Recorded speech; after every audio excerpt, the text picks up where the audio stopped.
Hello friends, आज के इस वीडियो में सिंगल फेजिंग प्रिवेंटर और उसकी वर्किंग के बारे में जानेंगे। इलेक्ट्रिकल सिस्टम में सिंगल फेजिंग एक ऐसा सिचुएशन है जिसमें थ्री फेज आर, वाई और बी में से कोई भी एक फेज किसी वजह से ब्रेक या प्रॉपरली फंक्शन नहीं कर पाता, जिससे सिस्टम इनबैलेंस होने की वजह से इससे जुड़ी हुई थ्री फेज मोटर में ओवरहीटिंग की प्रॉब्लम एराइज होने लगती है और मोटर एफिशिएंटली वर्क न करने की वजह से जल जाती है।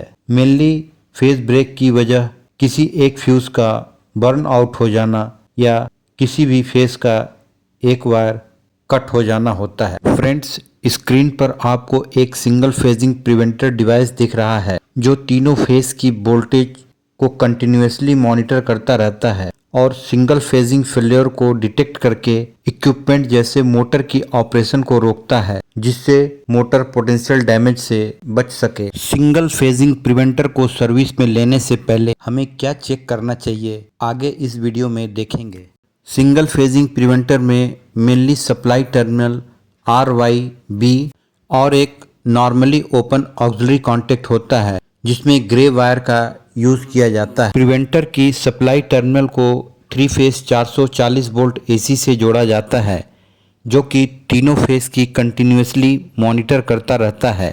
आइडियली जब प्रिवेंटर को तीनों फेज मिलता रहता है तो इसका एनो ऑक्सिलरी कॉन्टेक्ट क्लोज पोजीशन में रहता है और इससे कनेक्टेड स्टार्टर की कंट्रोल सप्लाई मिलती रहती है और मोटर का ऑपरेशन प्रॉपरली होता है। यदि किसी वजह से तीनों फेज में से कोई भी एक फेज लॉस हो जाता है तो प्रिवेंटर का एनो ऑक्सिलरी कॉन्टेक्ट ओपन हो जाता है, जिससे कनेक्टेड पूरी कंट्रोल सप्लाई ऑफ हो जाती है, जिसमें मोटर का ऑपरेशन बंद हो जाता है। सिंगल फेज प्रिवेंटर को चेक करने के लिए हमें three phase power supply source की ज़रूरत होती है। यहाँ हम प्रिवेंटर में बारी बारी से रेड, येलो और ब्लू फेस को कनेक्ट कर रहे हैं। पावर सप्लाई को जोड़ने के बाद हम इनकमिंग और आउटगोइंग वोल्टेज को मेज़र कर लेते हैं। यदि हमें प्रिवेंटर में तीनों फेज़ों के बीच प्रॉपर फेज सीक्वेंस और इनकी अवेलेबिलिटी होती है तो स्क्रीन पर दिख रहा प्रिवेंटर का एलईडी ग्लो होता है जो सिस्टम की हेल्दीनेस को इंडिकेट करता है। इस समय हमें प्रिवेंटर के एनो ऑक्सिलरी कॉन्टेक्ट जो कि एनसी में चेंज हो जाता है के बीच कंटिन्यूटी मिलती रहती है और स्टार्टर का कंट्रोल सर्किट प्रॉपर वर्क करता है, जिससे मोटर का ऑपरेशन किया जा सकता है। यहाँ हमें प्रिवेंटर के दोनों ग्रे वायर्स के बीच कंटिन्यूटी मिल रही है। कहने का मतलब प्रिवेंटर में तीनों फेज सप्लाई अवेलेबल है और फेज सीक्वेंस प्रॉपर कंडीशन में है। यहाँ हम इनकमिंग से वाई फेज को रिमूव करके ग्रे वायर के बीच कंटिन्यूटी देखते हैं जो कि नहीं मिल रही है।